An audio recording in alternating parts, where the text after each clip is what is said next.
بچوں، ایک دفعہ کا ذکر ہے کہ کسی گاؤں میں سلیم چاچا کا بہت بڑا مالٹے کا باغ تھا۔ ان کے باغ کے مالٹے بہت بڑے بڑے اور زبردست اور بہت ہی مزیدار ہوتے تھے۔ وہ روز اپنے باغ سے مالٹے توڑتے اور اپنی دکان پہ بیچا کرتے تھے۔ بہت سارے لوگ ان سے مالٹے خریدتے اور جا کے شہر میں بیچ آتے تھے۔ ان کے گاؤں میں ایک بندہ تھا جس کا نام تھا تینو۔ وہ اور اس کی بیوی بہت لالچی تھے۔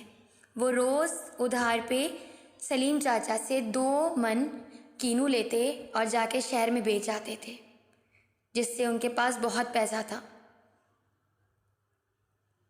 انہی کے گاؤں میں ایک بندہ تھا جس کا نام تھا بھولا۔ وہ بہت غریب تھا اور اپنی ماں کے ساتھ رہتا تھا۔ جب اس نے دیکھا کہ سستے کینو تینو بیچ کے اپنا گھر چلاتا ہے بہت اچھی طرح، تو اس نے سوچا کیوں نہ وہ بھی تینو سے مالٹے والے چاچا کا پتہ لے اور جا کے خرید کے اسے بیچ کے اپنا گھر چلا سکے۔ لیکن تینو نے اسے صاف انکار کر دیا اور بہت بدتمیزی کی۔ بھولے کی ماں نے کہا کہ وہ جا کے اس کی بیوی سے پتہ لے گی۔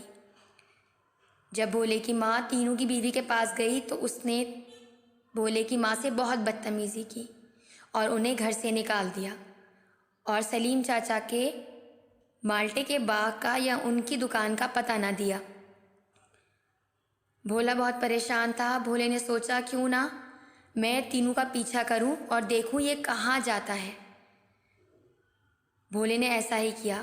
دوسرے دن جب صبح تینو اپنا ٹھیلا لے کے کینو خریدنے سلیم چاچا کی دکان کے پاس گیا تو بھولے نے ان کا پیچھا کر کے سلیم چاچا کی دکان دیکھ لی، اور جب تینو نے ٹھیلے پہ روز کے مطابق 2 من کینو لیے اور جا کے بازار میں بیچنے گیا، تو اسی وقت بھولے نے جا کے سلیم چاچا سے بات کی اور ان کو سارا ماجرا بتایا۔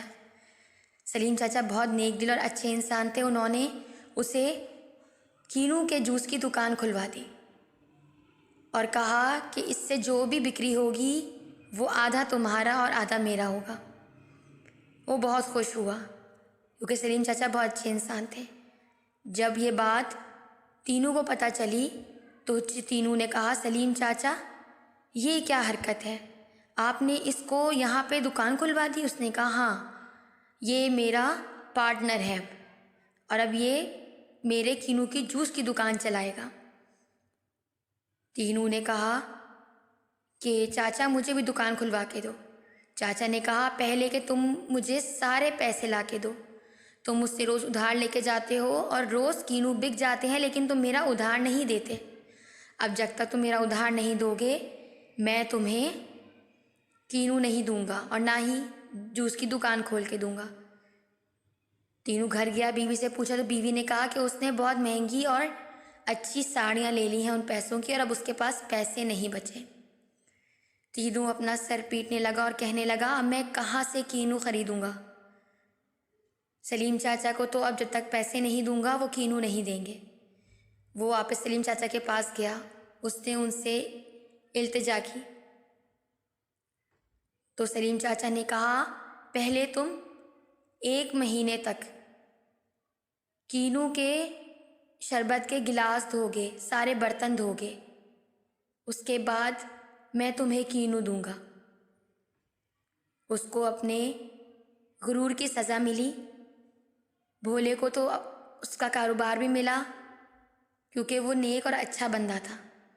تینو مغرور بندہ تھا، اس لیے اس کو اس کے کیے کی سزا ملی اور اسے اسی کی دکان پہ نوکری کرنی پڑی۔